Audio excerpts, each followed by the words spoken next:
നമ്മുടെ മുമ്പിലേക്ക്, നമ്മുടെ നാടിനെ വല്ലാതെ ആശങ്കപ്പെടുത്തുന്ന, വേദനയോടെ നമ്മൾ ഓരോ ദിവസവും അറിയുന്ന ഈ വന്യജീവി ആക്രമണത്തിൻ്റെ, കാട്ടാന ആക്രമണത്തിൻ്റെ ഒരു ബുദ്ധിമുട്ടേറിയ സാഹചര്യം ഇന്നും നമ്മുടെ മുമ്പിൽ ഉണ്ട് എന്നുള്ളതാണ്. അതിലേക്ക് തന്നെയാണ് പോകുന്നത്. സന്തോഷാണ് അല്ലേ വിനിഷ? സന്തോഷ് ഇപ്പോൾ കണ്ണൂരിൽ നിന്ന് നമ്മൾക്കൊപ്പം ചേരുന്നുണ്ട്. കണ്ണൂർ ആറളത്ത് ഇന്ന് വനം മന്ത്രി എത്തുന്നുണ്ട്, സന്ദർശനം നടത്തുന്നുണ്ട്. Santhosh, good morning.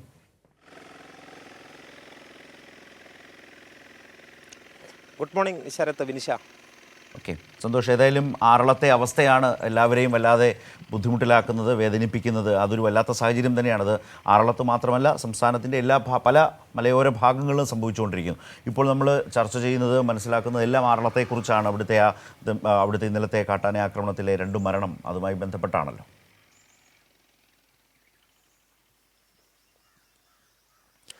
തീർച്ചയായും ശരത്ത്, അതിദാരുണമായ സംഭവം തന്നെയാണ് ഇന്നലെ വൈകുന്നേരത്തോടുകൂടി ആറളത്ത് ഉണ്ടായത്. ആദിവാസി ദമ്പതികളായ വെള്ളി, ലീല എന്നിവരെയാണ് ഈ കശുവണ്ടി ശേഖരിക്കുന്നതിനിടെയാണ് കാട്ടാന ആക്രമിച്ച് കൊലപ്പെടുത്തുന്നത്. 2 പേരും സംഭവ സ്ഥലത്ത് തന്നെ വച്ച് മരിക്കുന്ന അതിദാരുണമായ സംഭവമാണ് ഉണ്ടായത്. ആറളം മേഖലയെന്ന് പറയുന്നത് കണ്ണൂർ ജില്ലയിൽ ഏറ്റവും കൂടുതൽ വന്യമൃഗ ആക്രമണങ്ങൾ നടക്കുന്ന, വന്യമൃഗ പ്രശ്നം, വന്യജീവി സംഘർഷം നിലനിൽക്കുന്ന ഒരു പ്രദേശമാണ്. കഴിഞ്ഞ ഒരു 10 വർഷത്തിനിടെ 11-ലധികം ആളുകൾ ഈ കാട്ടാനയുടെ ആക്രമണത്തിൽ കൊല്ലപ്പെട്ട പ്രദേശമാണ് ഈ ആറളം മേഖല എന്ന് പറയുന്നത്. അവിടെ ഈ കാട്ടാനയുടെ ആക്രമണം നേരിടാനുള്ള പ്രതിരോധ പ്രവർത്തനങ്ങൾ, ആനമതിൽ ഉൾപ്പെടെ നിർമ്മാണം പുരോഗമിക്കുന്നതിനിടയിലാണ് ഇന്നലെ വൈകുന്നേരം വളരെ ദാരുണമായ സംഭവം ഉണ്ടായത്. അതിനുശേഷം അവിടെ ഉണ്ടാകുന്ന വലിയ പ്രതിഷേധം, അത് സ്വാഭാവികമായിട്ടുള്ള പ്രതിഷേധം തന്നെയാണ്. വൻ പ്രതിഷേധത്തിനാണ് ഇന്നലെ ഈ ആറളം പുനരധിവാസ മേഖല സാക്ഷ്യം വഹിച്ചത്. ഈ മരിച്ച 2 പേരുടെയും മൃതദേഹങ്ങൾ ആംബുലൻസിലേക്ക് മാറ്റി അത് അവിടെ നിന്നും കൊണ്ടുപോകാൻ നാട്ടുകാർ അനുവദിച്ചില്ല. ആംബുലൻസ് തടഞ്ഞുവെച്ച് അതിശക്തമായിട്ടുള്ള പ്രതിഷേധമാണ് അവർ ഉയർത്തിയത്. ഏതാണ്ട് അർദ്ധരാത്രി 12 മണിയോടുകൂടി മാത്രമാണ് ആംബുലൻസിന് അവിടെ നിന്നും പോകാൻ കഴിഞ്ഞത്. ഏതായാലും ഇന്ന് ഇപ്പോൾ ഈ സ്ഥലത്തേക്ക് മന്ത്രി AK ശശീന്ദ്രൻ, വനം മന്ത്രി, സന്ദർശനം നടത്തുന്നുണ്ട്. ഉച്ച കഴിഞ്ഞ് 3 മണിക്കാണ് ഈ ആറളം മേഖല സന്ദർശിക്കുന്നത്. അവിടെ ജനപ്രതിനിധികളും അതോടൊപ്പം തന്നെ കക്ഷി നേതാക്കളുമായി എല്ലാം തന്നെ സർവകക്ഷി യോഗം ചേർന്ന് അവിടെയുള്ള പ്രശ്നങ്ങൾ ചർച്ച ചെയ്ത് പരിഹാരമുണ്ടാക്കാം എന്നുള്ള ഒരു തീരുമാനമാണ് ഇന്നലെ മന്ത്രി എടുത്തിട്ടുള്ളത്. ഇന്നലെ ഈ സംഭവം ഉണ്ടായ തൊട്ട് പിന്നാലെ തന്നെ വേഗത്തിലുള്ള നടപടികൾ സർക്കാരിൻ്റെ ഭാഗത്തു നിന്നും ഉണ്ടായിരുന്നു.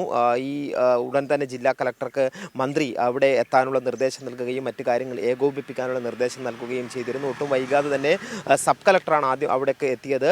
എന്നാൽ സബ് കളക്ടറെ ഉൾപ്പെടെ അവിടെയുള്ള നാട്ടുകാർ തടഞ്ഞു വെക്കുന്ന ഒരു പ്രത്യേക സാഹചര്യമാണ് ഉണ്ടായത്. അവിടെ വെച്ച് തന്നെ തീരുമാനമുണ്ടാകണം, നാളെ മന്ത്രി വരുന്നത് വരെ കാത്തിരിക്കാൻ കഴിയില്ല എന്നുള്ള തരത്തിലേക്കായിരുന്നു പ്രതിഷേധങ്ങൾ നീങ്ങിയത്. പിന്നീട് പലതരത്തിലുള്ള സംയമനത്തിൻ്റെ മാർഗങ്ങൾ പോലീസ് സ്വീകരിച്ചെങ്കിലും ഈ പ്രതിഷേധക്കാർ കൂട്ടാക്കാൻ തയ്യാറായില്ല. ഒടുവിൽ അവിടെ ഊരുമൂപ്പൻ എത്തി അത്തരത്തിൽ പ്രതിഷേധക്കാരുമായി സംസാരിച്ച് ഒരു ധാരണയുണ്ടാക്കിയതിന് ശേഷം മാത്രമാണ് മൃതദേഹങ്ങൾ കൊണ്ടുപോകാൻ അനുവദിച്ചത്. മൃതദേഹങ്ങൾ പരിയാരം മെഡിക്കൽ കോളേജിലേക്കാണ് മാറ്റിയത്. ഇന്ന് പോസ്റ്റ്മോർട്ടം പൂർത്തിയായതിനു ശേഷം മൃതദേഹം നാട്ടിലേക്ക് എത്തിച്ച് സംസ്കരിക്കും. സ്വാഭാവികമായും വലിയ പ്രതിഷേധങ്ങൾ ഇന്നും ഉണ്ടാകും എന്ന് തന്നെയാണ് മനസ്സിലാക്കുന്നത്. UDF-ഉം BJP-യും ആറളം പഞ്ചായത്തിൽ ഹർത്താലിന് ആഹ്വാനം ചെയ്തിട്ടുണ്ട്. ഈ ഹർത്താൽ ആരംഭിക്കുകയും ചെയ്തിട്ടുണ്ട്.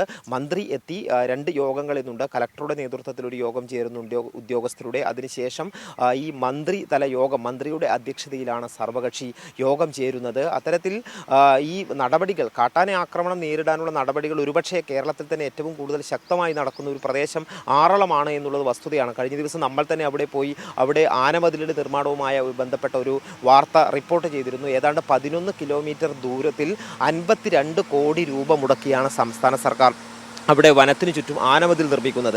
ആനമതിൽ അന്ന് നമ്മൾ അവിടെ പോയി അവിടെയുള്ള നാട്ടുകാരോടും പ്രദേശവാസികളോടും ഒക്കെ സംസാരിച്ച സമയത്ത് അവർ വലിയ സന്തോഷത്തിലായിരുന്നു. കാരണം കാലങ്ങളായി തുടരുന്ന ഈ കാട്ടാന ആക്രമണത്തിനൊരു ശാശ്വത പരിഹാരം ഉണ്ടാകും ആനമതിൽ പൂർത്തിയാകുന്നതിനോടുകൂടി എന്നുള്ള സന്തോഷം അവർ പങ്കുവച്ചിരുന്നു. പക്ഷേ അതിനിടയിലാണ് ഇത്തരത്തിലുള്ള ഒരു സംഭവം ഉണ്ടായത്. ഏതായാലും ഈ ആനമതിൽ നിർമ്മാണത്തിൽ കരാറുകാർക്കെതിരെയുള്ള ഒരു പ്രതിഷേധവും ഇന്നലെ അവിടെ ഉണ്ടായിരുന്നു. അത് വേഗത്തിൽ പൂർത്തിയാകുന്നില്ല എന്നുള്ള ആരോപണം ഉന്നയിച്ചിട്ടുണ്ട്. അവർക്കെതിരെ കൂടി കേസെടുക്കണം എന്നുള്ള ആരോപണം ഉന്നയിച്ചിട്ടുണ്ട്. ഏതായാലും ഈ കാട്ടാന കലിയിൽ വീണ്ടും ആറളം പ്രദേശത്ത് 2 ജീവൻ നഷ്ടപ്പെട്ടതിൻ്റെ സ്വാഭാവികമായിട്ടുള്ള ഒരു പ്രതിഷേധം തന്നെയാണ് അവിടെ ഉയർന്നു വരുന്നത്. അതോടൊപ്പം തന്നെ ഈ പ്രദേശത്ത് വലിയ ഭീതി ജനങ്ങൾക്കിടയിൽ ഉണ്ടാക്കുന്ന സംഭവമാണ് ഇന്നലെ വൈകുന്നേരം ഉണ്ടായത്. ശരത്. ഇതിൽ ഒരു ഒട്ടേറെ കാര്യങ്ങൾ ഇതുമായി ബന്ധപ്പെട്ടുണ്ട്. ഒന്ന്, നിലവിൽ തന്നെ അവിടെ ഈ മേഖലയിൽ ഇതിനോടൊക്കെ നേരത്തെ സന്തോഷ് സൂചിപ്പിച്ചു 10-ലധികം ആളുകൾ കൊല്ലപ്പെട്ടിട്ടുണ്ട്. അവിടെ ഉണ്ടായിരുന്ന ആന ഈ പറഞ്ഞ ഫെൻസിംഗ് ഒക്കെ തകർത്ത് തന്നെയാണ് ഈ ജനവാസ മേഖലയിൽ, ആറളം പുനരധിവാസ മേഖലയിൽ കാട്ടാനകൾ തമ്പടിക്കുന്നത്.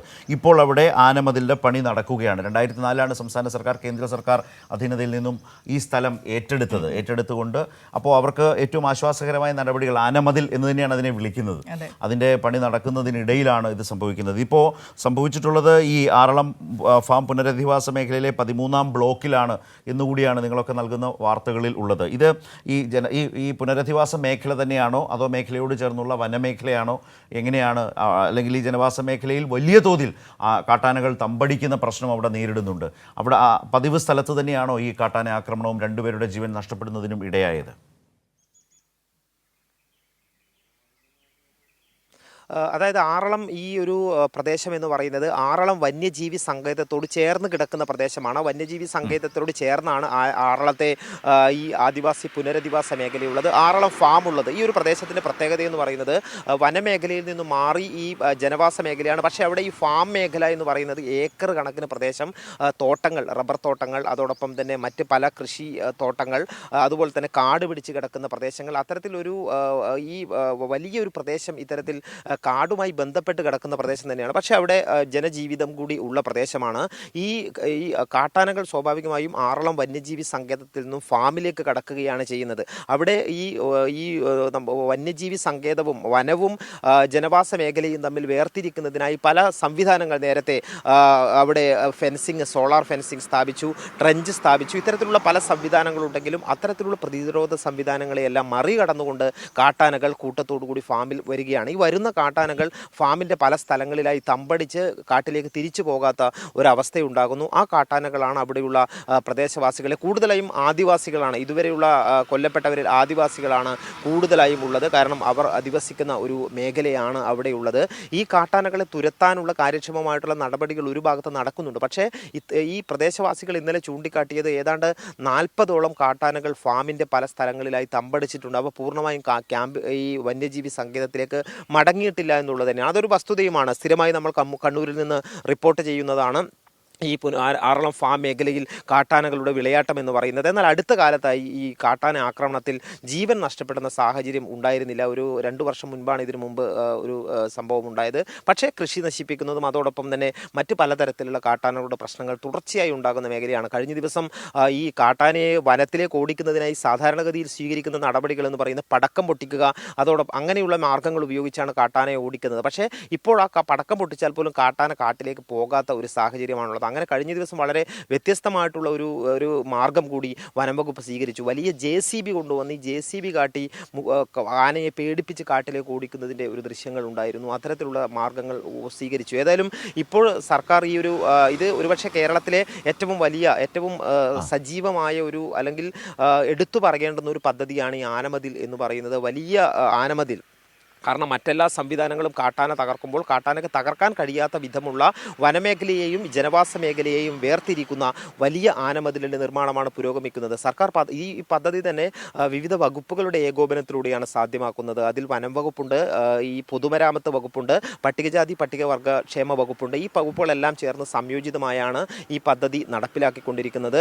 അത് ഈ പദ്ധതി അവിടെ കാര്യമായി തന്നെ നടക്കുന്നുണ്ട്. ഫെൻസിംഗ് അടക്കമുള്ള കാര്യങ്ങൾ കാര്യമായി നടക്കുമ്പോഴാണ് ഇത്തരത്തിലുള്ള ആക്രമണങ്ങളൊക്കെ ഉണ്ടാകുന്നത്.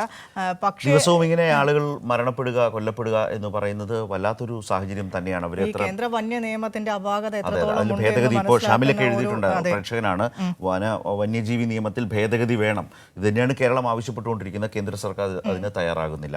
മുഖ്യമന്ത്രി തന്നെ അന്ന് പറഞ്ഞൊരു കാര്യമുണ്ട്, ഒരു വന്യജീവി ആക്രമണം നടന്നാൽ ആദ്യം ചെയ്യേണ്ടത് വന്യജീവി നിയമപ്രകാരം 6 അംഗ സമിതിയെ രൂപീകരിക്കുക. ആ 6 അംഗ സമിതിയെ രൂപീകരിക്കുന്നവരെ വന്യജീവി എവിടെ ഉണ്ടെന്ന് ഒരു തമാശ മുഖ്യമന്ത്രി പറഞ്ഞു വെച്ചൊരു കാര്യമുണ്ട്. ഈ നടപടിക്രമങ്ങളൊക്കെ പാലിച്ച് വേണം അതുമായി ബന്ധപ്പെട്ട നടപടികളിലേക്ക് കടക്കാൻ എന്നാണ് കേന്ദ്ര വന്യജീവി. സന്തോഷം, ഒരു കാര്യം കൂടി, ഇന്നത്തെ നടപടികൾ ഇപ്പോൾ ഈ പ്രദേശം, വിനിഷ ഇതിലൊരു പ്രധാനപ്പെട്ട കാര്യം, ഈ പ്രദേശമാകെ നോക്കിയാൽ സന്തോഷം വളരെ കൃത്യമായി അത് സൂചിപ്പിച്ചു. 3 കാര്യങ്ങളാണല്ലോ. ഒന്ന്, ഈ കൃഷിയിടമാണ്, ആറളം ഫാമാണ്, വനമേഖലയാണ്. അതെ, അതിനിപ്പുറത്ത് ആദിവാസി പുനരധിവാസ മേഖലയാണുള്ളത്, സെറ്റിൽമെന്റ് കോൾ. അത് കഴിഞ്ഞു വരുന്നതാണ് വന്യജീവി സങ്കേതം. ഇതാണ് 3 ഭാഗങ്ങളായി തിരിച്ചിപ്പോൾ സന്തോഷ് പറഞ്ഞത്. ഇതിൽ 1 മുതൽ 13 വരെയുള്ള ബ്ലോക്കുകളാണ്. സന്തോഷിൻ്റെ കൂടി ശ്രദ്ധയില്ലേ, കൂടുതലായി അത് ചേർക്കേണ്ടതുണ്ട്. 1 മുതൽ 13 വരെ ബ്ലോക്കുകളാണ് ഉള്ളത്. അതിൽ ഈ വന്യജീവി സങ്കേതത്തോട് ചേർന്ന് കിടക്കുന്നതാണ് ഈ 13-ാം നമ്പർ ബ്ലോക്ക്. ഈ 13-ാം നമ്പർ ബ്ലോക്കിലാണ് കാട്ടാനകൾ വിഹരിക്കുന്നത്, തമ്പടിക്കുന്നത്. അവിടുത്തെ ഫെൻസിംഗ് ഒക്കെ തകർത്ത് അവിടെ തന്നെയാണ് ഈ കൂട്ടം പലപ്പോഴും ഉള്ളത്. ഇപ്പോൾ സന്തോഷ് സൂചിപ്പിച്ചു, ഇവരൊക്കെ എപ്പോഴും അവിടെ റിപ്പോർട്ട് ചെയ്യാൻ പോകുമ്പോൾ അറിയുന്നതുമായ കാര്യമാണ്. അവിടെയാണ് ഇപ്പോൾ ആനമതിൽ നിർമ്മിക്കുന്നത്. അതിന് തൊട്ടിപ്പുറത്താണ് ഈ വന്യജീവി സങ്കേതത്തോട് ചേർന്നാണ് ചീങ്കണ്ണിപ്പുഴയുള്ളത്. ഈ ആറളം ഫാമിൻ്റെ കൃഷിയിടത്തിൻ്റെ ആ ഭാഗത്തായിട്ടാണ് ബാവലിപ്പുഴയുള്ളത്. അപ്പോൾ ഈ 13-ാം നമ്പറിലാണ് രണ്ടുപേരുടെ മരണത്തിന്. അവിടെയാണ് കാട്ടാനകളുടെ ഏറ്റവും ശക്തമായ ആക്രമണം എപ്പോഴും അനുഭവപ്പെടുന്നത്. തുടർന്ന് ഇങ്ങോട്ട് വരുന്നത് 13-ന് തൊട്ടടുത്ത് 10-ാം നമ്പർ ബ്ലോക്കുണ്ട്, 9-ാം നമ്പർ ബ്ലോക്ക്. ഇതാണ് വന്യജീവി സങ്കേതവുമായി അതിർത്തി പങ്കിടുന്ന മേഖലകൾ. ബാക്കിയൊക്കെ അതിനപ്പുറത്ത് അകത്തേക്കാണ്. അപ്പോൾ ഈ മേഖലകളിലൂടെ കടന്നു മാത്രമേ അങ്ങോട്ടേക്ക് പോകാൻ കഴിയൂ. അപ്പോൾ ഈ രൂപത്തിലുള്ളൊരു ഒരു ഭൂമിശാസ്ത്രപരമായി നിൽക്കുന്ന പ്രദേശമാണ്. ഈ ബുദ്ധിമുട്ടുകളുണ്ട്. പക്ഷേ ആളുകൾ മരണപ്പെടുമ്പോൾ വളരെ സ്വാഭാവികമായിട്ടുള്ള പ്രതിഷേധവും വൈകാരികമായി തന്നെ എടുക്കും. അത് ആരായാലും അത് ചെയ്തു പോകും എന്നുള്ള അതിനെ സർക്കാർ മനസ്സിലാക്കിക്കൊണ്ട് തന്നെ ആ പ്രതിഷേധിക്കുന്നവർക്കൊപ്പം നിന്നുകൊണ്ട് പിന്നീട് ചെയ്യാൻ കഴിയുന്ന കാര്യങ്ങൾ, അല്ലെങ്കിൽ ചെയ്യേണ്ട കാര്യങ്ങൾ, അല്ലെങ്കിൽ ഇപ്പോൾ ചെയ്തുകൊണ്ടിരിക്കുന്ന കാര്യങ്ങൾ കുറെ കൂടി ശക്തമായി ഉറപ്പിക്കുക എന്നുള്ളതാണ് വനം വകുപ്പ് ചെയ്തുകൊണ്ടിരിക്കുന്നത്. ഇന്നും അതേ രീതിയിൽ തന്നെയാണ് സന്തോഷം. സർവകക്ഷി യോഗമുണ്ട്, വനമന്ത്രി എത്തുന്നുണ്ട്, അതുപോലെ സഹായധനം പ്രഖ്യാപിച്ചത് കൈമാറേണ്ടതുണ്ട്, അതിൻ്റെ ആദ്യ ഗഡു ഉടൻ കൊടുക്കുന്നു. ഈ നടപടികളൊക്കെ ഇന്ന് ഫലപ്രദമായി അല്ലേ ഉണ്ടാകും? അതാണോ ഇന്നത്തെ തീരുമാനവും നീക്കവും? തീർച്ചയായും ഇന്ന് പ്രധാനമായും സർക്കാരിൻ്റെ ഭാഗമായിട്ടുണ്ടാകുന്ന ഇടപെടലുകളുടെ ഭാഗമായി തന്നെയാണ് മന്ത്രി നേരിട്ട് ഈ പ്രദേശത്തേക്ക് എത്തുന്നത്. മന്ത്രി ഇന്നലെ വനമന്ത്രി ഈ സംഭവം ഉണ്ടായ ഉടനെ അതിനുശേഷം തന്നെ ഇവിടേക്ക് എത്തും എന്നുള്ള തീരുമാനം അറിയിച്ചിരുന്നു.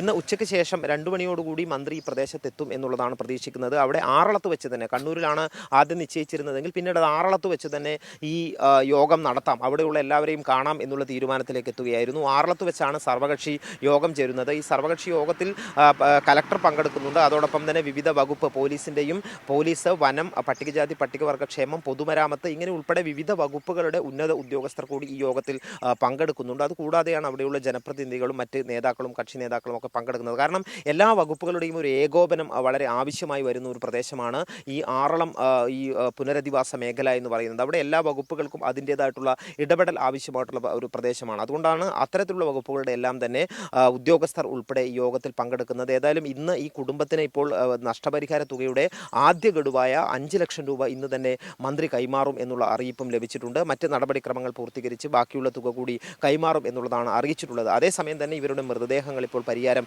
മെഡിക്കൽ കോളേജിലുണ്ട്. അത് പോസ്റ്റ്മോർട്ടം പൂർത്തിയാക്കിയതിനു ശേഷം ഈ പ്രദേശത്തേക്ക് എത്തും എന്നാണ്. അതിന് ശേഷം സംസ്കരിക്കുകയാണ് ചെയ്യുക. ഏതായാലും ഒരു കാര്യം ഉറപ്പാണ്, അവിടെ ഇന്നും ഒരു വലിയ പ്രതിഷേധത്തിനുള്ള ഒരു സാഹചര്യം തന്നെയാണ് ഇപ്പോഴും നിലനിൽക്കുന്നത്. കാരണം ഇന്നലെ രാത്രി നമ്മൾ അവിടെ നിന്ന് മടങ്ങുമ്പോൾ പോലും, അതായത് 12 മണിക്ക് വരെയും രാത്രി 12 മണിക്ക് വരെയും ഈ പ്രതിഷേധം തുടരുകയായിരുന്നു. അതിനുശേഷം മാത്രമാണ് മൃതദേഹം കൊണ്ടുപോകാൻ അനുവദിച്ചത്. ഏതായാലും അത് ഇപ്പോഴും അവിടെ തുടരുന്ന ഒരു സാഹചര്യം തന്നെയാണ് ഇന്നും ഉണ്ടാവുക എന്നുള്ളതാണ് മനസ്സിലാക്കുന്നത്. ശരത്. ശരി, സന്തോഷാണ് അവിടെ നിന്ന് വിശദാംശങ്ങളൊക്കെ നൽകിയത്. കൂടുതൽ വിവരങ്ങൾ സന്തോഷം അവിടെ നിന്ന് അവിടെ ഉണ്ടാകുന്ന ഓരോ കാര്യങ്ങളും അപ്പോൾ പ്രേക്ഷകരിലേക്ക് എത്തിക്കുകയും ചെയ്യും. ശരി സന്തോഷ്.